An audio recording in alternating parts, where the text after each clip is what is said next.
So good morning guys. तो चलिए start करते हैं आज के यानी कि 19 अगस्त के इंपॉर्टेंट करंट अफेयर्स को।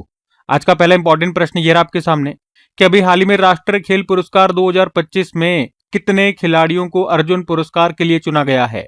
तो सही उत्तर होगा 17 खिलाड़ियों को। एक्चुअली में अभी भारत सरकार ने 18 अगस्त को राष्ट्रीय खेल पुरस्कार 2025 के विजेताओं की घोषणा कर दी है। तो इसमें जो भी इंपॉर्टेंट पुरस्कार हैं एक एक करके मैं आपको बताता हूँ। जैसे सबसे पहले हम बात करते हैं अर्जुन पुरस्कार की, तो ये दिया जाएगा, मतलब इसके लिए चुना गया है 17 खिलाड़ियों को। तो अर्जुन पुरस्कार ये उन खिलाड़ियों को दिया जाता है जिन्होंने अपने खेल में बहुत अच्छा प्रदर्शन किया है। और इस बार याद रखना 17 खिलाड़ियों को अर्जुन पुरस्कार के लिए चुना गया है।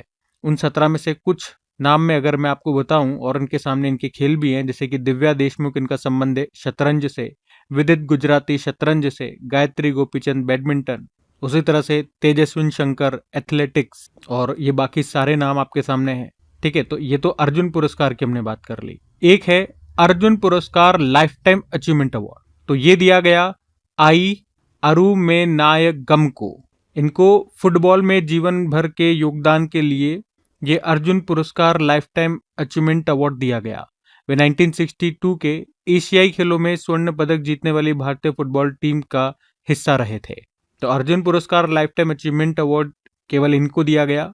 बाकी द्रोणाचार्य पुरस्कारों की बात करेंगे तो ये पुरस्कार जो कोच होते हैं, जो प्रशिक्षक होते हैं, उनको दिया जाता है, जिन्होंने खिलाड़ियों को तैयार किया है, ट्रेनिंग दिया है। तो अगर नियमित श्रेणी में बात करें तो 3 कोचों को चुना गया। परवीर सिंह, इनका संबंध एथलेटिक्स से है, छोटेलाल यादव बॉक्सिंग, और नेहा नंद कुमार चौहान, इनका संबंध है शूटिंग से। और लाइफ टाइम कैटेगरी में बात करेंगे तो 2 कोचों को चुना गया। धर्मेंद्र सिंह यादव, संबंध है बॉक्सिंग से, और वीरेंद्र कुमार, कुश्ती से संबंध है। वहीं राष्ट्रीय खेल प्रोत्साहन पुरस्कार की बात करें, ये पुरस्कार खेलों को बढ़ावा देने वाली संस्थाओं को दिया जाता है। तो ये दिया किसे गया, अभी सेना पैरालंपिक नोड पुणे में जो है उसको ये पुरस्कार दिया गया। जबकि खेल रत्न पुरस्कार, इस बार खेल रत्न पुरस्कार नहीं दिए गए। ठीक है, तो ये बात आपको ध्यान रखना है कि मेजर ध्यानचंद खेल रत्न पुरस्कार 2025 के लिए किसी भी खिलाड़ी का चयन नहीं किया गया। ये जो खेल रत्न पुरस्कार होता है ना, भारत का सबसे बड़ा खेल सम्मान इसको माना जाता है, लेकिन इस बार नहीं दिया गया। और यही सबसे महत्वपूर्ण प्रश्न भी होता है, लेकिन इस बार चुना ही नहीं गया, किसी को दिया ही नहीं गया, तो फिर क्या। ठीक है, तो हमने यहाँ पे बात कर ली है राष्ट्रीय खेल पुरस्कार 2025। बाकी पूरी पीडीएफ आपको मिलती है हमारे करंट अफेयर्स की क्लास की, पूरी डिटेल्ड पीडीएफ मिलती है। तो आराम से सभी खिलाड़ियों के नाम जो मैंने आपको स्टार्टिंग में दिए, जैसे अर्जुन पुरस्कार, तो आराम से उनको रीड कर सकते हैं। उनके खेलों का संबंध किससे है वो आप देख सकते हैं अपनी पीडीएफ में। ठीक है, अभी अगला प्रश्न देखते हैं। फिर अगले में सोच रहे हैं, हाल ही में एशियाई जूनियर ब्लिट्ज शतरंज चैंपियनशिप 2026 का आयोजन अभी कहां पर किया गया। तो इसका सही उत्तर हो जाएगा मुंबई में। एशियाई जूनियर ब्लिट्ज शतरंज चैंपियनशिप 2026 की हम बात कर रहे हैं, जिसका आयोजन अभी 17 अगस्त को हुआ मुंबई में। और इसमें अगर बात करें कि ओपन ब्लिट्ज वर्ग में स्वर्ण पदक किसने जीता, तो विघ्नेश वर्मा ने। और महिलाओं में यानी कि गर्ल्स ब्लिट्ज वर्ग में स्वर्ण पदक किसने जीता, तो सरन्या देवी ने जीता है। तो ब्लिट्ज शतरंज क्या होता है? ब्लिट्ज शतरंज ये बहुत कम समय में खेला जाने वाला शतरंज खेल है। इसमें खिलाड़ियों को जल्दी जल्दी चाल चलनी होती है, तेजी से सोचना होता है, सही रणनीति लेनी होती है और समय का सही इस्तेमाल करना होता है। यह है ब्लिट्ज शतरंज। मतलब इसमें सोचने का ज्यादा टाइम नहीं मिलता है। जैसे कहते हैं ना शतरंज बहुत बैठ के सोचते रहते हैं, हाँ ये वो, इस वाले में बहुत जल्दी जल्दी करना पड़ता है। ठीक है, तो यही है एशियाई जूनियर ब्लिट्ज शतरंज चैंपियनशिप। अब शतरंज से ही, चेस से ही संबंधित कुछ प्रश्न आपको करा रहा हूं रिवाइज, ध्यान से सुनना। जैसे हमारे पहले ग्रैंड मास्टर पूछोगे तो विश्वनाथन आनंद है, जिन्हें लाइटनिंग किड ऑफ इंडिया के नाम से भी जानते हैं। इनकी जो ऑटोबायोग्राफी है उसका नाम है माइंड मास्टर। और सबसे पहली बार राजीव गांधी खेल रत्न पुरस्कार इन्हीं को दिया गया था 1991-92 में। हमारे सबसे युवा भारतीय ग्रैंड मास्टर पूछोगे तो डी गुकेश हैं। विश्व में पूछोगे सबसे युवा ग्रैंड मास्टर तो अभिमन्यु मिश्रा हैं, भारतीय मूल के अमेरिकी हैं। पूछोगे पहली महिला ग्रैंड मास्टर तो एस विजय लक्ष्मी है। और ग्रैंड मास्टर बनने वाली पहली महिला कौन थी, तो आंसर होगा कोनेरू हम। वर्ल्ड चेस डे होता है 20 जुलाई को। और भारत में पहली बार चेस अकेडमी खुली भुवनेश्वर में, जो 2024 में 45वां चेस ओलंपियाड हुआ था हंगरी के बुडापेस्ट में। उसमें मेल और फीमेल कैटेगरी में भारत विजेता था। 46वां फिडे चेस ओलंपियाड इस साल होगा, कहां पे, ताशकंद उज्बेकिस्तान में। बाकी आपको याद है फिडे चेस वर्ल्ड कप हुआ था पिछले साल, भारत में ही हुआ था, गोवा में 11वां एडिशन था। उसको जीता था जावोकिर सिंदारोव ने, जो उज्बेकिस्तान के प्लेयर हैं। आर वैशाली ने कैंडिडेट्स चेस टूर्नामेंट जीता था, ये जीतने वाली पहली भारतीय महिला बनी थी। कॉमनवेल्थ शतरंज संघ के अध्यक्ष बने भरत सिंह चौहान। और कॉमनवेल्थ स्कूल शतरंज चैंपियनशिप पहली बार इसका आयोजन होगा अभी अक्टूबर में मलेशिया में होगा। उसके अलावा अभी 99 हमारे ग्रैंड मास्टर बन चुके हैं। 99 नंबर के कौन है लेटेस्ट? वीएस रतनवेल हैं, जो कि तमिलनाडु से बिलोंग करते हैं। उसके अलावा अभी लेटेस्ट हमने पढ़ा था ई स्पोर्ट्स वर्ल्ड कप 2026, अभी इसमें शतरंज खेल का आयोजन हुआ। अच्छा, पहले बात करें ये ई स्पोर्ट्स वर्ल्ड कप हुए कहाँ? पेरिस फ्रांस में। तो इसमें जो शतरंज खेल हुआ ना, उसको जीत लिया मैग्नस कार्लसन ने। नॉर्वे के जो चेस प्लेयर है मैग्नस कार्लसन, उन्होंने इसको जीत लिया है। उन्होंने फाइनल में बेलारूस के डेनिस लाजाविक को हराया। बाकी वर्ल्ड वाइड चेस को रेगुलेट करने वाली बॉडी जो है फिडे है। स्थापना होती 20 जुलाई 1924 में, हेडक्वार्टर लुज़ेन स्विट्जरलैंड। और प्रेसिडेंट, अभी प्रेसिडेंट का पद इन्होंने छोड़ दिया कुछ समय के लिए, ये हम पढ़े थे प्रश्न। तो वाइस प्रेसिडेंट जो है विश्वनाथन आनंद, उन्हीं को प्रेसिडेंट का पद भी सौंप दिया गया है। बाकी फिडे ने 2026 को year of chess and education, शिक्षा में शतरंज का वर्ष घोषित किया है। ठीक है, तो ये सब बातें ध्यान में रखेंगे। अगला प्रश्न देखते हैं। फिर अगले में पूछ रहे हैं, अभी हाल ही में एयरटेल पेमेंट बैंक के नए अध्यक्ष के रूप में किसे नियुक्त किया गया? तो सही उत्तर होगा शबनम सिन्हा को। तो शबनम सिन्हा, इनको एयरटेल पेमेंट बैंक का नया अध्यक्ष चुना गया है। 1 अक्टूबर 2026 से वो अपना पद संभालेंगी 3 सालों के लिए। वो किनका स्थान लेंगी? सुनील भारती मित्तल का स्थान लेंगी, जो 2016 से इस पद पर बने हुए हैं और अभी सितंबर में इस पद को छोड़ देंगे। मतलब 10 साल तक वे एयरटेल पेमेंट बैंक के अध्यक्ष बने रहे, लेकिन अब अध्यक्ष होंगी शबनम सिन्हा नाम है। एयरटेल पेमेंट बैंक, इसकी शुरुआत हुई थी 2016 में, नई दिल्ली में मुख्यालय है। और याद होगा आपको कि भारत का जो पहला पेमेंट बैंक है वो यही था। वैसे 2022 में आरबीआई ने इसे अनुसूचित बैंक, शेड्यूल्ड बैंक का दर्जा भी दे दिया था एयरटेल पेमेंट बैंक के बाद। वैसे अपॉइंटमेंट वाला प्रश्न है, नियुक्तियां हैं, कुछ आपके लिए रिवाइज करेंगे हम। जैसे राष्ट्रीय अपराध record bureau, national crime record bureau के जो डायरेक्टर बने अमित गर्ग बने। राष्ट्रीय अल्पसंख्यक आयोग के नए अध्यक्ष कौन बने? हरजीत सिंह ग्रेवाल। नीति आयोग के सीईओ कौन बने? अनुराग जैन। आईआरसीटीसी के सीएमडी का अतिरिक्त प्रभार मिला था राहुल हिमालयन को। और शिक्षा मंत्रालय के उच्च शिक्षा विभाग का नया सचिव बनाया गया नरेश पाल गंगवार को। इन्फोसिस के जो नए एमडी सीईओ होंगे आशीष देश होंगे, जो कि सलील पारिक का स्थान लेंगे। पीएम मोदी ने परीक्षा प्रणाली को ज्यादा पारदर्शी, सुरक्षित और भरोसेमंद बनाने के लिए एक हाई पावर टास्क फोर्स बनाने की घोषणा की और उसका अध्यक्ष बनाया नंदन नीलेकणी को। भारतीय मूल की आभा नायर पटेल जाम्बिया देश की सुप्रीम कोर्ट की पहली महिला न्यायाधीश बनी। प्रवर्तन निदेशालय, एनफोर्समेंट डायरेक्टरेट, ईडी के डायरेक्टर जो हैं राहुल नवीन हैं, इनका कार्यकाल अभी 1 साल के लिए बढ़ा दिया। सीआरपीएफ में इंस्पेक्टर जनरल बनी थी डॉक्टर संयुक्ता पराशर, जिन्हें आयरन लेडी ऑफ असम भी कहा जाता है। ठीक है, तो ये कुछ लेटेस्ट नियुक्तियां हैं, ध्यान में रखना। अगला प्रश्न देखते हैं। फिर अगले में पूछ रहे हैं, हाल ही में जनरल धीरज सेठ को किस देश की सेना का मानद जनरल बनाया गया है? तो आंसर होगा नेपाल। तो भारतीय सेना प्रमुख हैं धीरज सेठ, जनरल धीरज सेठ। और इन्हीं को अभी नेपाल की राजधानी काठमांडू ये गए हुए थे, तो वहां पे नेपाल के जो राष्ट्रपति हैं रामचंद्र पौडेल, उन्होंने उन्हें नेपाली सेना के मानद जनरल की उपाधि दी। यानी नेपाल ने उन्हें सम्मान के तौर पर अपनी सेना के मानद जनरल का पद दिया। एक्चुअली में ये परंपरा चली आ रही है, भारत और नेपाल के बीच में एक खास सैन्य परंपरा है जो कि 1950 से चली आ रही है। क्या होता है इसमें भारत के सेना प्रमुख को नेपाल की सेना में मानद जनरल बनाया जाता है और नेपाल के सेना प्रमुख को भारत की सेना में मानद जनरल बनाया जाता है। तो ये दोनों देशों की सेनाओं के बीच दोस्ती, सम्मान और मजबूत संबंधों का प्रतीक है। अच्छा, नेपाल के सेना प्रमुख का नाम क्या है? जैसे हमारे तो सेना प्रमुख धीरज सेठ हो गए, उनकी सेना प्रमुख का मतलब उनके नेपाल का सेना प्रमुख कौन है? जनरल अशोक राज है। और नेपाल में भारतीय राजदूत पूछोगे तो वर्तमान में अभी कौन है? नवीन श्रीवास्तव है। ठीक है, बाकी नेपाल में आपको जरूर ले चलूंगा। ये रहा मैप में नेपाल। कैपिटल काठमांडू है, करेंसी है नेपाली रुपया। प्रेसिडेंट है रामचंद्र पौडेल। प्रधानमंत्री हैं बालेंद्र शाह, जो सबसे युवा है प्रधानमंत्री बनने वाले यहाँ पे। और नेपाल की संसद को संघीय संसद, फेडरल पार्लियामेंट कहा जाता है। अच्छा, सार्क का मुख्यालय भी आपको मिलेगा काठमांडू में। और नेपाल भारत के कितने राज्यों से सीमा बनाता है? 5 राज्यों से, उत्तराखंड, उत्तर प्रदेश, बिहार, पश्चिम बंगाल और ये सिक्किम हो गया। कुछ और प्रश्न भी देख लो आप यहाँ से। जैसे नेपाल की पहली ट्रांसजेंडर महिला सांसद बनी थी भूमिका श्रेष्ठ। बिस्किट जात्रा महोत्सव अभी मनाया गया यहाँ पे। नेपाल की एक फिल्म है एलिफेंट्स इन द फॉग, इसने कांस फिल्म फेस्टिवल 2026 में अनसर्टेन रिगार्ड नाम की एक खास कैटेगरी होती है, उसमें जूरी पुरस्कार जीता था। और इस फिल्म के जो डायरेक्टर हैं उनका नाम है अविनाश विक्रम शाह। फीफा ने नेपाल के फुटबॉल संगठन को निलंबित कर दिया था, सस्पेंड कर दिया था। नेपाल के ललितपुर में स्थित ज्येष्ठ वर्ण महाविहार, जो कि 17वीं सदी का एक प्राचीन बौद्ध मठ है, और ये भी चर्चा में क्यों था? क्योंकि यूनेस्को ने इस मठ को यूनेस्को एशिया प्रशांत सांस्कृतिक विरासत संरक्षण पुरस्कार 2025 में अवार्ड ऑफ मेरिट से सम्मानित किया था। ठीक है, तो नेपाल से कुछ ये करंट अफेयर्स के प्रश्न है लेटेस्ट, ध्यान में रखना। अगला प्रश्न देखते हैं। फिर अगले में पूछ रहे हैं कि भारत के पहले 14D वर्चुअल चिड़ियाघर और डिजिटल जंगल सफारी का उद्घाटन किस शहर में किया गया? तो आंसर होगा इंदौर में। तो मध्य प्रदेश के मुख्यमंत्री मोहन यादव ने इंदौर के कमला नेहरू प्राणी संग्रहालय यानी कि चिड़ियाघर में भारत के पहले 14D वर्चुअल चिड़ियाघर और डिजिटल जंगल सफारी का भी उद्घाटन किया। कहाँ पे? कमला नेहरू चिड़ियाघर, इंदौर, मध्य प्रदेश में। उद्घाटन किया भी मध्य प्रदेश के मुख्यमंत्री मोहन यादव ने ही।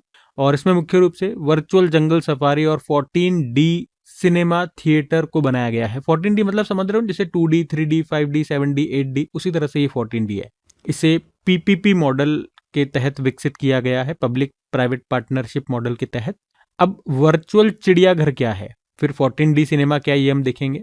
तो वर्चुअल चिड़ियाघर नाम से समझ में आ रहा है, असली में नहीं है, वर्चुअली होगा।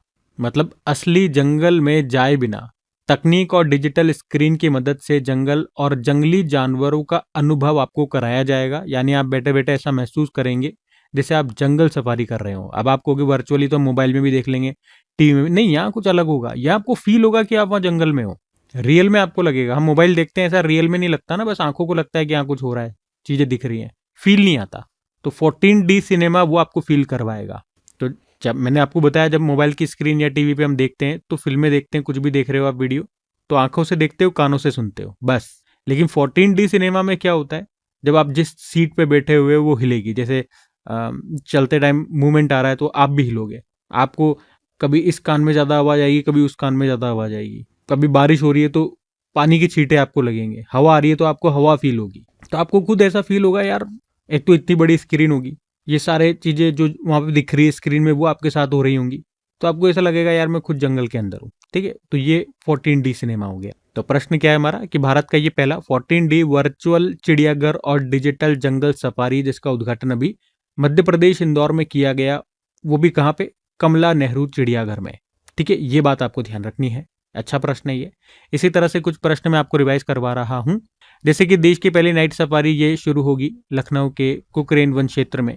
भारत का पहला डार्क स्काई पार्क बना ये पेंच टाइगर रिजर्व में। भारत का पहला डार्क नाइट स्काई रिजर्व बनेगा लद्दाख में। देश का पहला नाइट स्ट्रीट रेसिंग सर्किट कहाँ पर लॉन्च हुआ? चेन्नई में। नदियों में नाइट नेविगेशन मोबाइल एप्लीकेशन को लॉन्च करने वाला पहला राज्य बना Assam.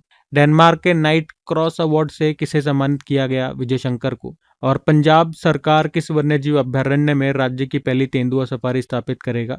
Jhajjar Bachauli wild life sanctuary, ये रूपनगर जिले में है। एशिया का सबसे बड़ा जंगल सफारी ये बनेगा हरियाणा में, अरावली के पहाड़ों पर। तमिलनाडु ने नमक्कल जिले के कोल्ली हिल्स में स्थित अरियूर शोला वन में राज्य का पहला डार्क स्काई पार्क स्थापित किया। गुजरात के बनासकांठा जिले की जूना डीसा में एक बड़ा रेगिस्तान थीम वाला चिड़ियाघर और नाइट सफारी बनाया जाएगा। ये एशिया का पहला रेगिस्तान थीम वाला चिड़ियाघर और नाइट सफारी होगा। ठीक है, तो ये सारे प्रश्न भी ध्यान में रखें आप। अगला प्रश्न देखते हैं। फिर अगले में पूछ रहे हैं, हाल ही में JSW न्यू एनर्जी ने 920 मेगावाट की पुनात सांगजू थर्ड जल विद्युत परियोजना के लिए किस देश के साथ समझौता किया? तो आंसर होगा भूटान।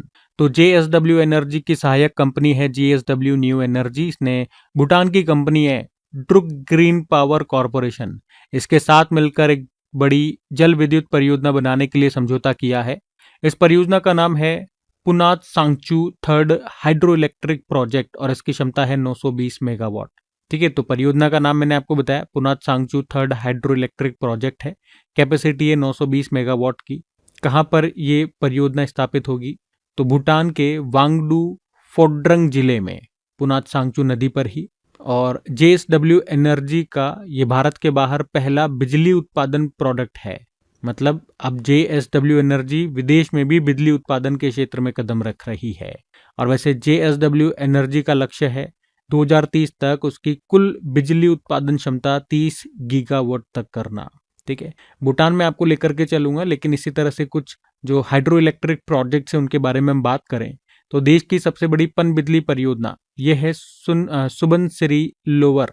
इसके अभी वैसे पहली यूनिट को शुरू भी कर दिया गया था। कहाँ पर है ये? अरुणाचल प्रदेश में है। किस नदी पर? सुबनसिरी नदी पर, जो कि ब्रह्मपुत्र की सबसे बड़ी सहायक नदी है। वैसे अगर टोटल कैपेसिटी की अगर बात करें ना इसकी अपन, तो 2000 मेगावाट है। इस तरह के टोटल 8 यूनिट्स हैं और प्रत्येक की यूनिट है, मतलब प्रत्येक की जो कैपेसिटी है वो 250 मेगावाट है। और अभी इसकी एक यूनिट शुरू की गई है। जब ये पूरी की पूरी शुरू हो जाएगी तो ये देश का सबसे बड़ा हाइड्रो इलेक्ट्रिक प्लांट होगा। वैसे अभी पर्यावरण मंत्रालय ने जम्मू कश्मीर के किश्तवाड़ जिले में चिनाब नदी पर बन रही दुलस्ती द्वितीय चरण की जल विद्युत परियोजना को भी मंजूरी दे दी है। इसकी क्षमता है 260 मेगावाट की। और केंद्र सरकार ने अरुणाचल प्रदेश में कलाई सेकंड हाइड्रो पावर प्रोजेक्ट को भी मंजूरी दे दी है। ये किस नदी पर है? लोहित नदी पर है और इसकी क्षमता है 1200 मेगावाट का अरुणाचल प्रदेश में। अगर बात करते हैं अभी भारत का पहला हाइड्रोकाइनेटिक पावर प्लांट, ये अभी पंजाब की नांगल नहर में शुरू हुआ था। और ये प्रश्न एग्जाम में पूछा गया है आपका कि भारत में पहला पन बिजली संयंत्र ये कहाँ पर स्थापित किया गया?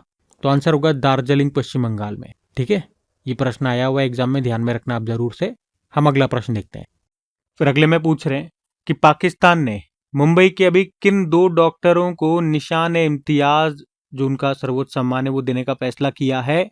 तो आंसर होगा डॉक्टर जल रतन जी पटेल और डॉक्टर जल धायबो कुको। ये इन डॉक्टरों के नाम है। तो पाकिस्तान ने मुंबई के 2 पारसी डॉक्टर हैं, मतलब अब तो निधन हो चुका है इनका, नाम है डॉक्टर जल रतन जी पटेल और डॉक्टर जल धायबो कु। इनको अपने सर्वोच्च नागरिक सम्मान निशान इम्तियाज से सम्मानित करने का फैसला किया। उन्हें ये सम्मान मरणोपरांत मार्च 2026 में दिया जाएगा।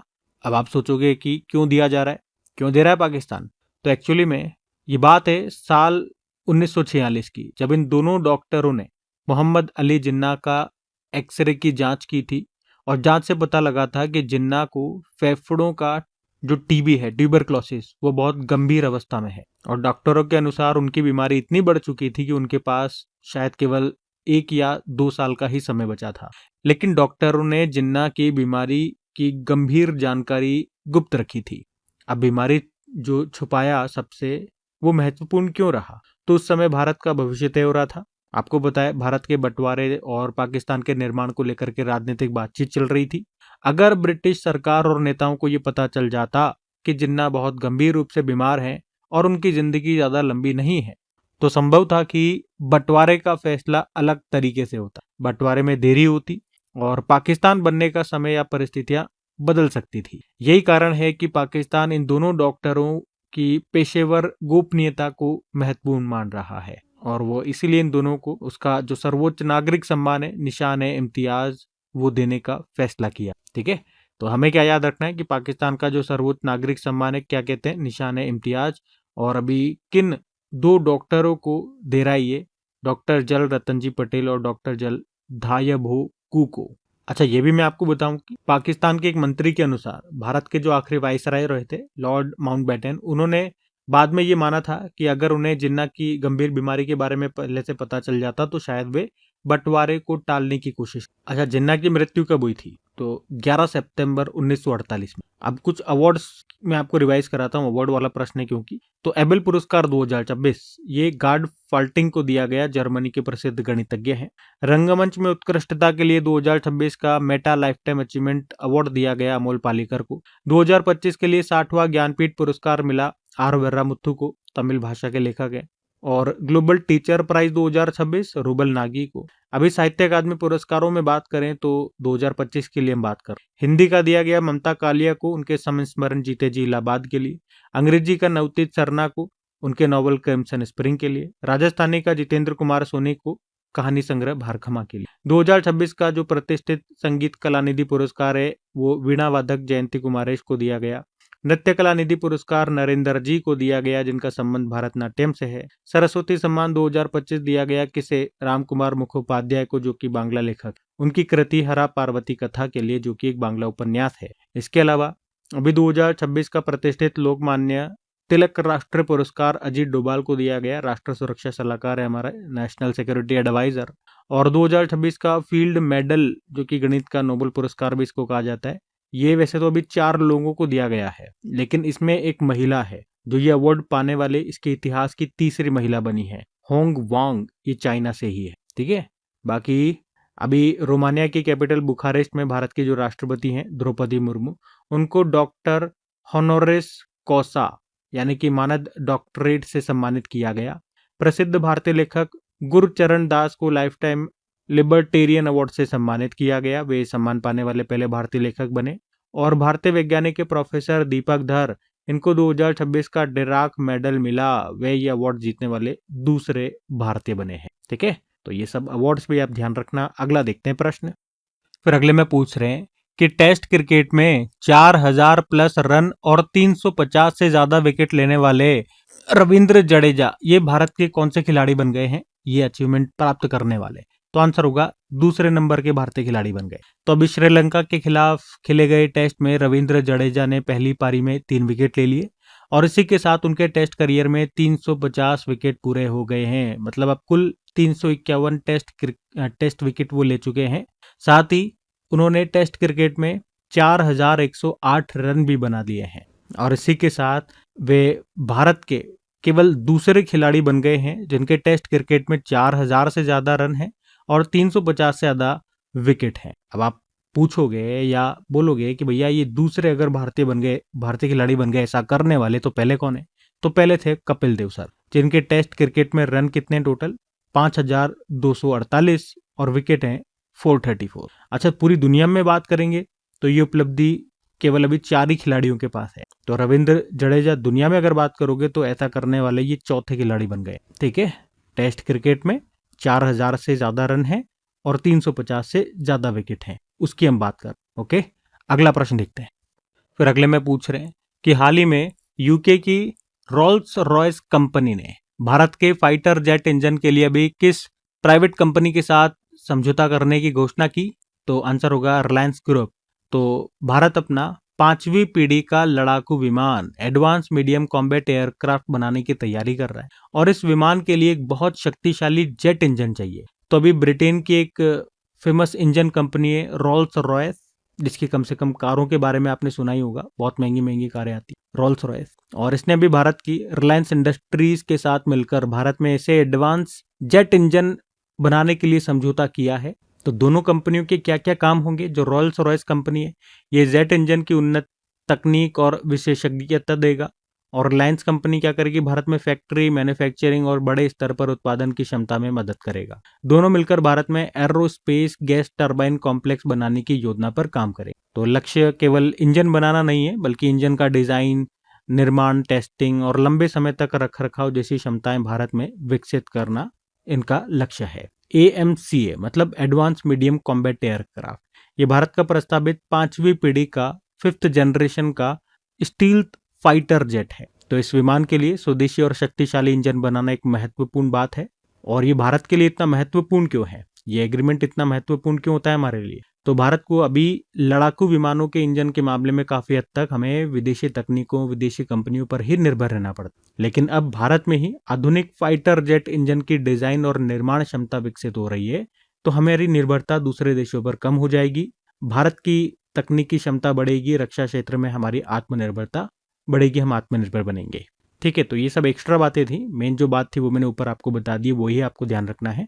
किस कंपनी के साथ समझौता किया, किसके लिए, वो ध्यान रखना। ठीक है, अगला देखते हैं प्रश्न।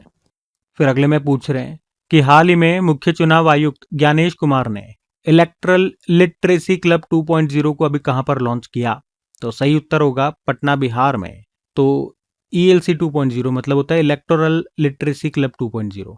तो मुख्य निर्वाचन आयुक्त, चीफ इलेक्शन कमिश्नर जो है ज्ञानेश कुमार, अभी उन्होंने ही ये इलेक्टोरल लिटरेसी क्लब 2.0 को अभी शुरू किया। कहाँ पे? पटना के ज्ञान भवन में। तो इस क्लब की मदद से या इस क्लब का उद्देश्य है युवाओं और छात्रों को चुनाव और मतदान की प्रक्रिया के बारे में जागरूक करना।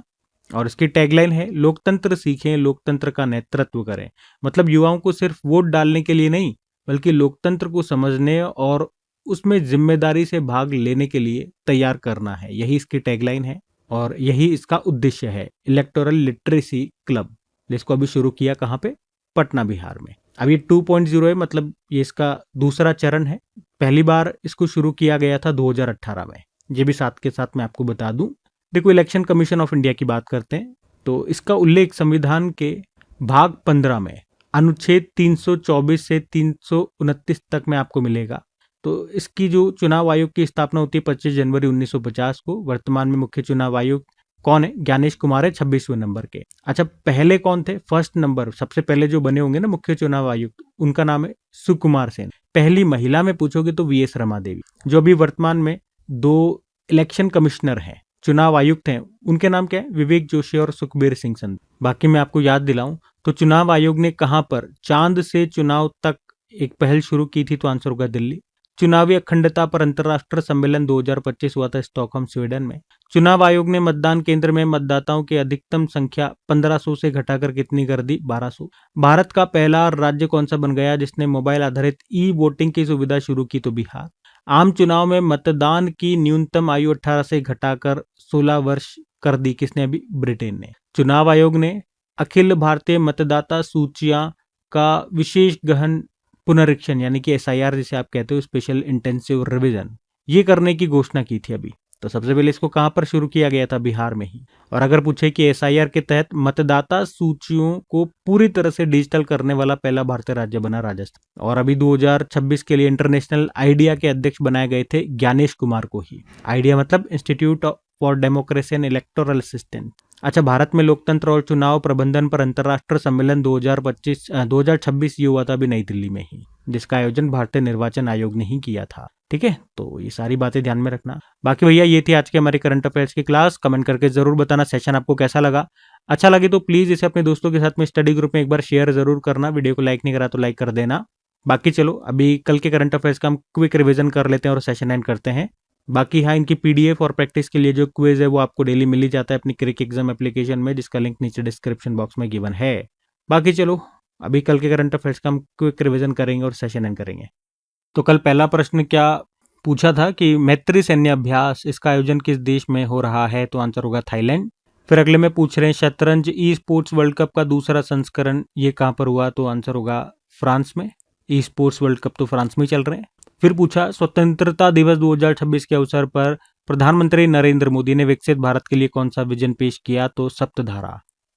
फिर पूछा किस राज्य के 140 साल पुराने परीक्षा बांध को अभी वर्ल्ड हेरिटेज इरिगेशन स्ट्रक्चर का दर्जा मिला? तो यह है उत्तर प्रदेश में।